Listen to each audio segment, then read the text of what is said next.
Hi, thanks for coming back and joining me on another episode with the worms. This week is just another weekly update showing what's going on with the worms. I mentioned last week that the middle of the process, there's not much to update, but here's a good look at the worms that I have in my regular tote. They look nice and healthy and they're doing really good. No evidence of any worm trails happening around the bin. So another week of feeding them up, and I had larger slices of food, so they got a big chunk of cantaloupe there to enjoy. Moving over to the second regular tote, I see a lot of cocoons on the bubble wrap for this bin, which is encouraging. It lets me know that the worms are happily reproducing in the bin. And I know I mentioned that I wasn't going to add any material because this one has more material, but I did because it was getting a little bit damper and the level of material decreased a lot faster than I expected. So I did do something different with that bin as far as adding more material, but I didn't to the other one. And it as well got some larger chunks of cantaloupe to finish it up for the week.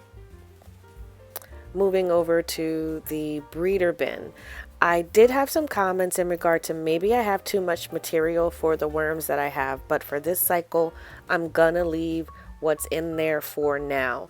There are some cocoons in there that I still see, so something's going on. All I did though for this week beyond just checking it for moisture levels was again give it a larger piece of fruit and then finished it up for the week.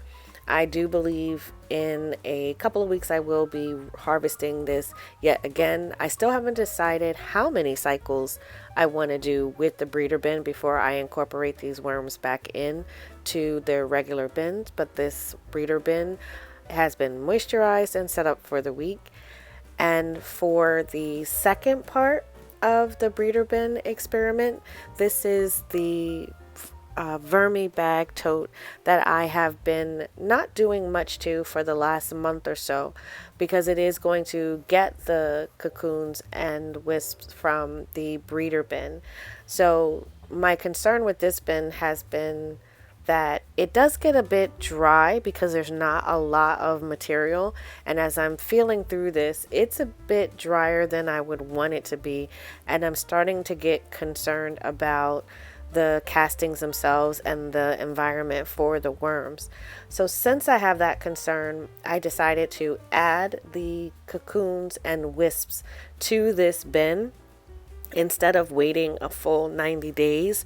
I think it's been about 45 days in total from the 30 days after the breeder bin and harvest another 15 days. So I think it's been about 45 days for this material. So hopefully this will help with the moisture content in this bin. And I'm going to add some cardboard as well to this bin that I've soaked in water, so it's not just dry cardboard. When it comes to the Vermi bag totes, it's okay to add more moisture to these than the regular totes because they dry out. Like all the surface area on the Vermi bag totes is just meant for evaporation of water. So I'm fine with adding the cardboard as it is to this bin.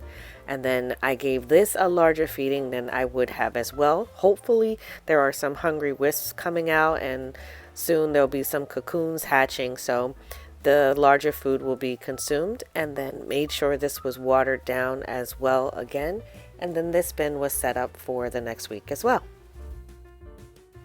For my second Vermi bag tote, this one was harvested right along with the regular tote. So the castings are breaking down really good. Nice healthy bunch of worms in here, and they also are not hanging around the lid or around the edges. So everything looks good here. Just gave them a nice size feeding with a banana peel and some cantaloupe and set this up for the week before moving over to the final bin, the Vermi bag mini. Now I have two pieces of bubble wrap on this Vermi bag mini, and I am surprised that the edges are still dry.